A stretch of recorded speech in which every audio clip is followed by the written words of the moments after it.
So ayan po mga kababayan, malapit na tayo sa sinasabing nandyan daw po nakatira yung dalawang anak ni Tatay Ronnie. Diyos ko, grabe yung rough road po mga kababayan, no? At kasama natin si Tatay Ronnie ngayon. Ayan sa likod, itong lugar mga kababayan, no, hindi alam ni Tatay Ronnie. Ayan, pero ibang bundok na ito, ibang barangay, no, nasa liblib naman po tayo mga kabayan, patuloy sa paghahanap sa mga dalawang anak ni Tatay Ronnie na dito nakatira. So syempre, bago na naman sa paningin ni Tatay Ronnie, at mamaya, no, sabihin ko sa kanya kung bakit kami nandito sa lugar na ito.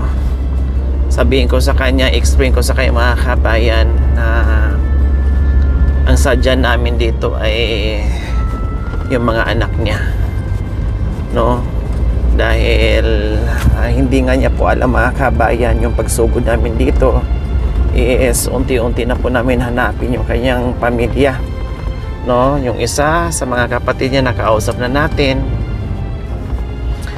at yung iba ay hindi pa. And then sa mga anak naman niya, si Kuya Bento, yes, nakausap natin. Yung iba hindi pa.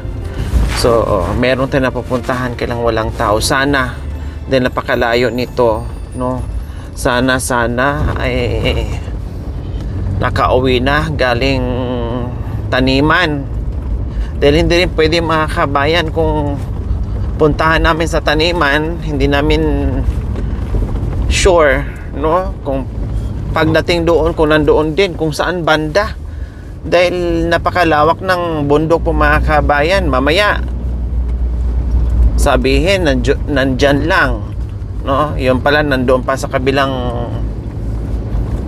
bundok, at lalo kaming mahirapan at lalo kaming tatagal mga kabayan, no, abutin kami ng gabi.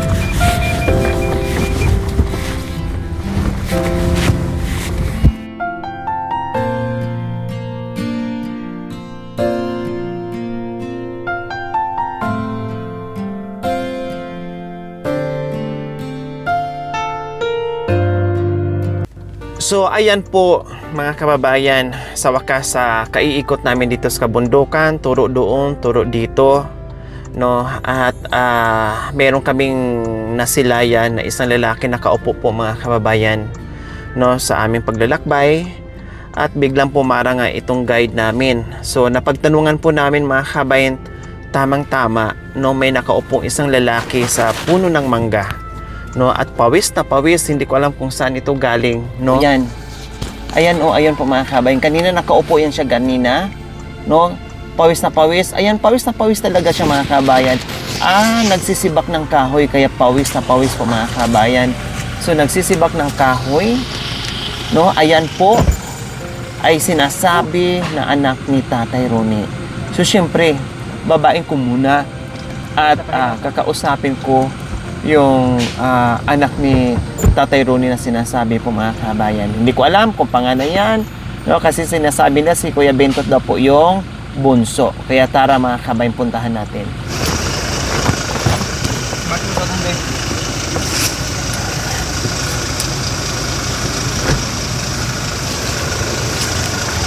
So ayan, akyat tayo dito mga kababayan.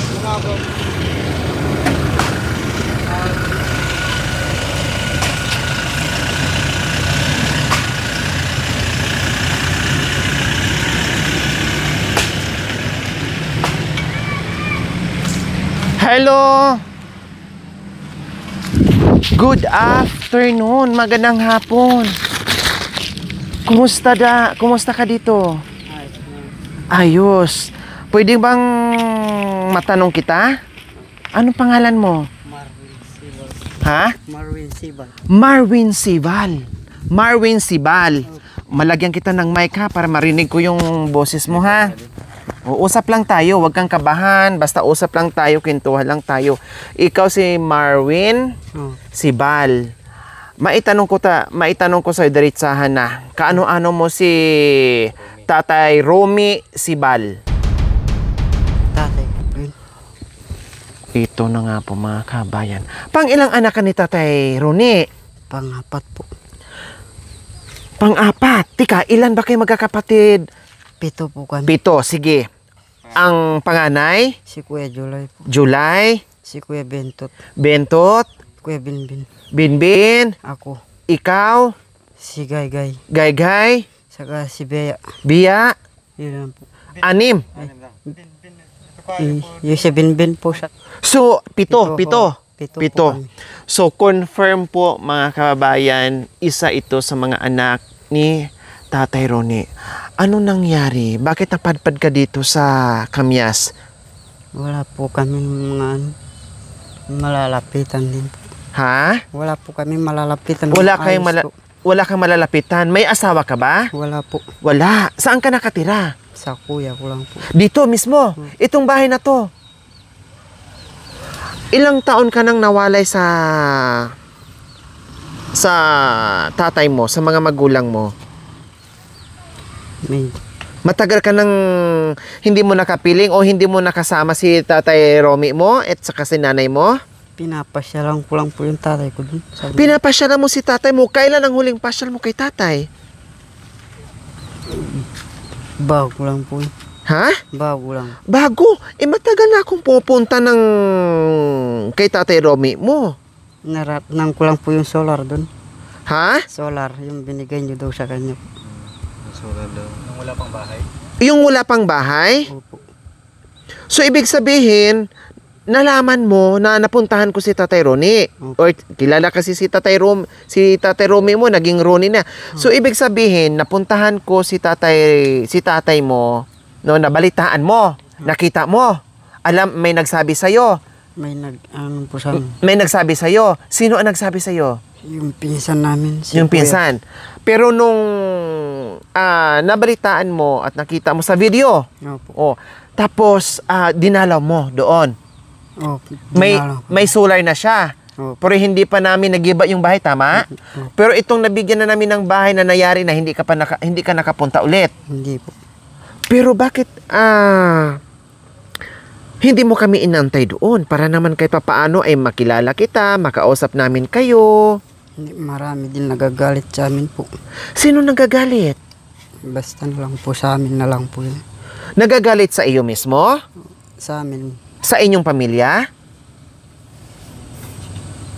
Kaya hindi kayo pwedeng magstay doon kasi may nagagalit sa inyo. Pero buti nang si tatay walang nangyayari doon sa kanya. Huwag nilang pabayaan yung tatay namin.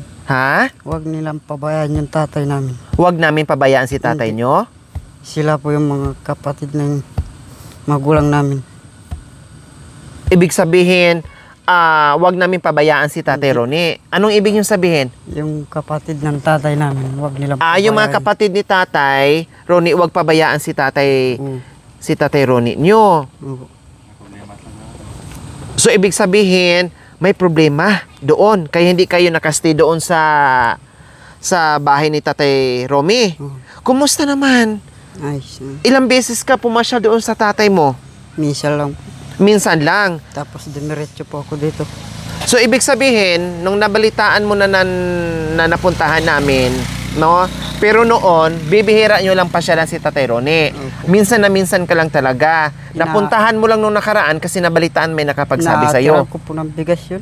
Hinahatira mo ng bigas? Oh, very good. Kasi kawawa si Tatay Roni. Wala siyang kausap. Nung unang punta namin sa kanya doon, hindi mo siya makakausap ng maayos. Puro lang siya yusi-yusi. Lagi mo na napapanood ngayon si tatay mo? Ha? O ano ngayon sa pakiramdam mo na nakasama namin si Tatay Roni? May bahay na, ano ngayon sa pakiramdam mo? Masaya naman. Ha? Masaya naman. Bakit masaya? Kasi may bahay na po siya. Magandang bahay. Oh, masaya ka ngayon sa tatay mo. Opo. Nakita mo rin na nagkasama kami ni Kuya Bintot. Opo. Na nagkakausap kami. Opo. Na naghaharutan kami. Opo. Ilang taon ka na ngayon, Kuya Marwin? 21 po. 21. So, pang-apat. So, akala ko si Kuya Bintot ay bunso. Hindi pala. Mas matanda siya kaysa sa'yo. So, anong ginagawa mo ngayon sa buhay-buhay, Kuya Marwin? Nagpupuso lang po. Saan? Diyan po sa amin. Nakita mo na ba ako noon? Hindi pa. Nakita po. Diyan. Naggagawa ng bahay diyan sa kabila. Oy, apo. Diyos ko, nakakita na pala sa akin dito mga kabin. Siyempre, hindi ko naman na matandaan. Hindi ko rin alam na isa sa mga anak ni Tatay Ronnie na nakakakita sa akin dito mga kabayan. No, malay ko ba? 'Di ba? Kasi hindi naman din natin alam mga kabay na mahanap natin o makita natin o isa sa matulungan natin si Tatay Ronnie. So ngayon, maliwanag sa sikat ng buwan, nakaupo ka dito kanina, tama? Pawis na pawis ka. Saan ka galing? Nagkuha po ng kahoy. Nanguha ng kahoy. So, pawis na pawis siya mga kabayan at biglang pumara yung guide namin. No? Siguro namukhaan po siya mga kabayan. At nandoon nga ako sa sakyan, sabi ko, oo nga.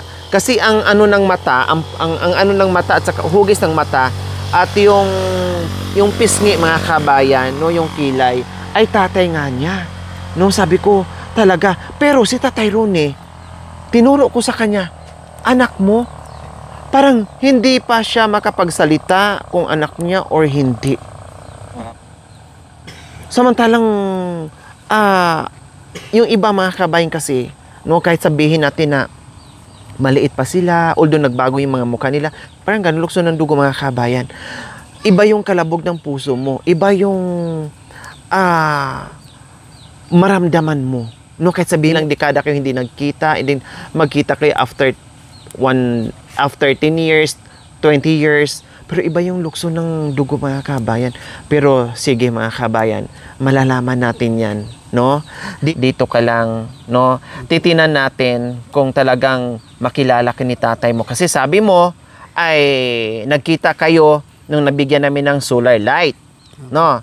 So ngayon, tinuro kita kanina ni Tatay Ronnie, sabi naman niya sa akin, sabi niya ganun, umiiling-iling siya, anak mo, umiiling-iling siya, tapos parang mayroon siyang sasabihin pero hindi niya na ituloy, kasi nga na-interrupt na ako dahil sabi ko baka mamaya ay hindi natin mahabol si Kuya, no, kaya bumaba na ako at pinuntahan na kita dito. Sandali lang Marwin ha.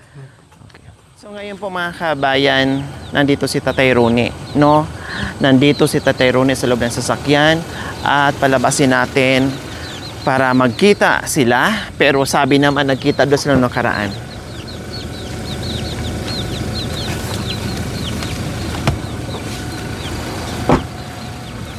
Happy!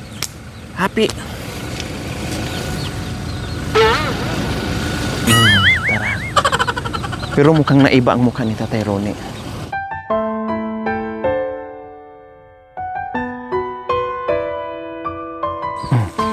Sino yan? Oh.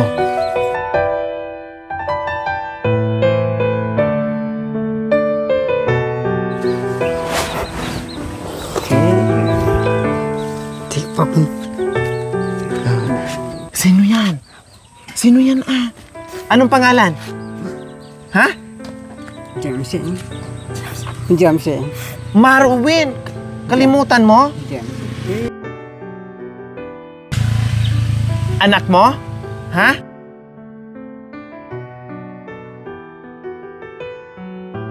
So, nakalimutan ni Tatay Ronnie. Bumisita siya sa'yo nung nakaraan. Si Marwin, hindi si Jamsin. Marwin! Binisita ka pala nung nakaraan at minsan naghahatid sa'yo ng bigas pala? Ha? Oh, ngayon, masaya ka nakita mo? Ha?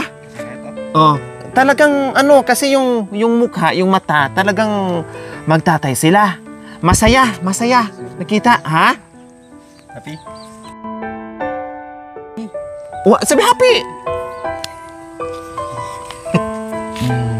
So tatay talaga niya. O sige, upo tayo. Saan tayo pwede? Kailan kayo huling nagkita ni Kuya Marwin? Ha? Kailan kayo huling nagkita? Nagkita ba kayo? Ha? Saan? Pero Pumunta sa balay mo? Mamunta ko, malay mo. Pumunta siya sa balay mo? Sino kasama niya? Siya lang? Ha? Siya lang mag-isa? Pero hindi pa nagawa natin ang bahay mo? Hindi pa. So, sabihin mo sa kanya doon na siya tira kasi wala pala siyang asawa para mayroon kang kasama doon. Ini ko eh. Sabihin mo, doon ka tira sa akin, anak, kasi wala akong kasama para mayroon akong mautos-utusan. Ay, naku, alam mo, bari. Oh. Mat kasi mano pag biro. Mata mano bag. Mata mano bag. Matamaan, ah? Maraming nagagalit kasi doon sa amin. Maraming nagagalit. Kaya nga, kasi natatamaran kami. Tinatamad ka pumunta doon kasi dahil sa mga taong nagagalit sa inyo. Kaya yun ang dahilan mo, hindi ka gusto mong tumira doon, kailang naging hadlang yung mga taong nagagalit sa inyo. Gusto mo sanang magsama kini tatay. Gusto mo sanang magkasama kayo sa bahay. Gusto mo sanang tumira doon. Kailang hindi mo magagawa. Bakit nangatog kayo ngayon? Wala po. Ha? Bakit nangatog ka? Ay, naku, alam mo ba? Relax lang. Pero hindi ka naman sinasaktan ng tao? Wala pa namang nanakit sa'yo? Wala pa. O ngayon na nakita mo si tatay dito na ikaw pinasyalan, anong pakiramdam mo ngayon? Masaya po. Ha? Masaya. Masaya ka ngayon na dinala ko ni tatay mo? Na-miss mo ba si tatay mo, Kuya Marvin? Nasaan si mama mo? Hindi ko lang po alam. Hindi mo alam si mama mo? Kung saan po siya pumunta doon. Matagal na panahon? Bakit? Ano din po, kagaya na rin po. May iba rin ano po. Na may trauma, may depression. Ibig mong sabihin si mama mo may depression din? Parang si Tatay Ronnie din? Bakit, Kuya Marvin? Bakit parang dalawa sila ang nagkasabay na may depression? Nung pinanganak daw ako po. Tapos, tumakbo siya. Tapos, ano daw, hangin. nung pinanganak ka ng mama mo, so matagal na palang panahon. Nung pinanganak ka ng mama mo, tapos tumakbo, and then napasukan ng hangin, parang nabinat. Tapos yun na yung umpisa. Nagtuloy-tuloy na. Nagtuloy-tuloy na. Hindi mo na nakapiling si mama mo hanggang Hindi, ngayon. lolo ko lang yung nakapiling ko na. Doon ka lumaki sa lolo mo? Tapos hindi ka rin nagtagal kay Tatay Ronnie. Hindi po. Si lolo at lola mo na ang nagpalaki sa iyo. Lolo ko lang na lalaki. Tapos napunta ka ngayon dito sa kuya mo. Pero alam mo, Kuya Marvin, alam nyo, di ba ang dami nagsabi, si tatay mo daw ay namamaril. Hindi po yan. Mabait po yan. Sobrang bait si papa mo. Sabi nila namamaril daw si papa mo, namamana daw, hindi daw malapitan ng tao. Pero nakita mo naman yung video namin, di ba? Unang-una, ang bait ng tatay nyo. Magkakasundo kami. Nasa tao lang yung naninira. Alam mo, si Kuya Marvin po, mga kabid, habang kinakausap ko, parang may tampo, no, may galit. Kasi katulad dito, nagkawatak-watak sila mga kabayan, no? Alam ko na merong something sa puso ni Kuya Marvin, mga kabay, na hindi talaga niya ma-voice out. Alam ko mga kabay, na hindi talaga niya mailabas-labas. Kasi lumuluha no? Nangangatag si Kuya Marvin, lumuluha. Pigil pa nga yung pinipigilan niya, mga kabay, na hindi siya makalo, hindi siya makaiyak, pero talagang tumutuloy yung luha niya. Pero nyo, maliit pa lang, pinanganak si Kuya Marvin, mga kabay, hindi na po niya nakapiling yung kanyang mother. Kasi sabi niya, yung mama niya, ay nung pinanganak siya, tumakbo daw, nabinat siguro, mga kabayan, kaya tumakbo, pinasok ng hangin. Siyempre alam naman natin ang panganganak, 50-50, nakahukay na yung kalahating katawan natin sa lupa, no? 50-50 ang buhay ng mga anak, mga kabayan. So hindi na po niya naramdaman bilang merong nanay hanggang ngayon, mga kabayan, na dito na lang siya nakitira sa kanyang kuya. At hindi niya naranasan yung buo yung pamilya, mga kabayan, no? Kaya ito yung mga luha ni Kuya Marvin po, mga kabayan, na nasabi niya na yung nanay niya may ganyan din na hindi niya alam kung saan nahanapin, no?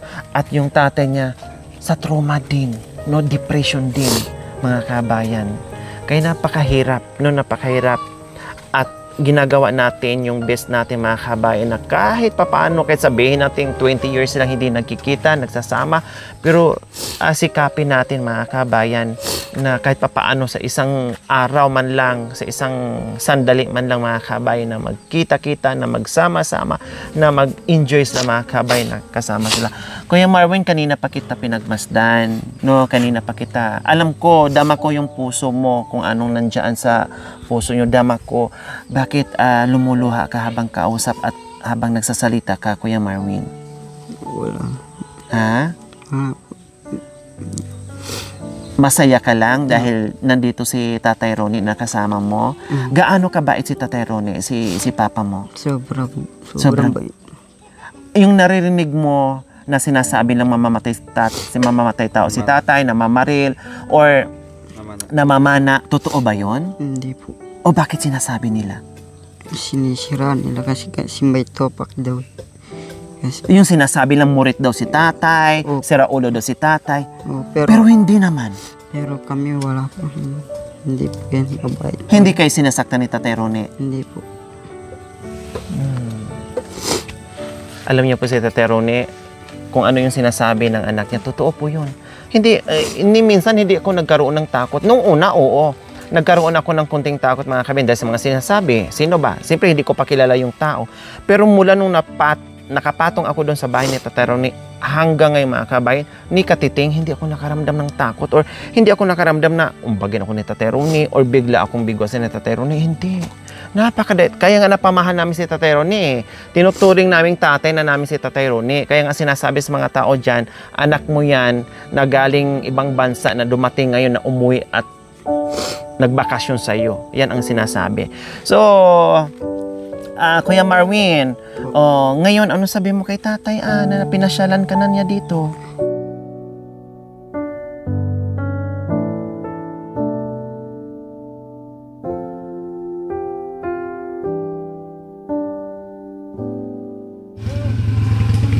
Masaya ka?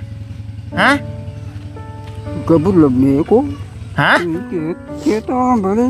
Kita bali kumya ko aladi kundi ganti. Ano daw, Marvin? Iniwan daw. Ha? Iniwan daw siya. Saan? Doon daw sa bahay. Kasi Iniwan daw siya, mga kabayan, no, sa mga anak niya. hindi mo rin alam yung ibang tao na nagagalit sa amin. Mira, ni kito, ano yung ako ito. Hindi po kami dati. Sabi ni Tatay, iniwan daw siya ng mga anak niya sa rason naman ni Marvin, kasi nga merong dahilan. So, sa anong sabi kanina niya huli, Marvin? Sabi niya, doon lang tayo magkatabi. Kaya yung mana na, Anong sabi Nagtatanim ng ng gabi. Sabi niya, doon na lang kayo Nagtatanim ng gabi. para magtatanim kayo ng gabi. Maganda sana yun, Marvin. Baka matulungan kita kung ano yung... Mamaya mag-usap tayo, walang kamera, ha? Usap tayo mamaya na walang kamera, ha? Okay lang sa'yo? Lahat ng sabi mo sa akin bilang kapatid mo na ako, no? Na walang kamera na tayo lang kung gusto mo. Kasi kanina tinanong kita, sabi mo, merong malaking problema pero sa amin na lang. Okay, naintindihan kita. Kasi nasa kamera tayo. Mamaya usap tayo, pwede? Na pribadong pag-uusap nating dalawa para maintindihan kita. Kasi kung magawaan natin ng paraan at matulungan kita doon sa problema, malay nyo matulungan kita sa problema mo, pwede kayo magsama ni tatay mo. Ha? Okay yon? O sige, mamaya. So ayan po, mga kabayan, happy ako. Medyo malungkot yung pagkikita. Hindi na pigilan ni Kuya Marvin yung emotion na masaya siya na yung tatay niya na napunta dito at nagkita sila. No, yun ang pinaka-importante. So, salamat, no, na kahit nahirapan tayo sa paghahanap, mga kabayan, Pero at least, no, bago dumilim ay nakita natin at nakausap natin isa sa mga anak ni Tatay Ronnie na si Kuya Marwin at pang-apat, tama? Pang-apat na anak ni Tatay Ronnie. O, di ba? O, gwapo. Wapo. O, syempre, gwapo ang tatay, gwapo ang anak. Oh. Di ba? Alalayan mo kami, baka madulas kami ni Tatay Ronnie.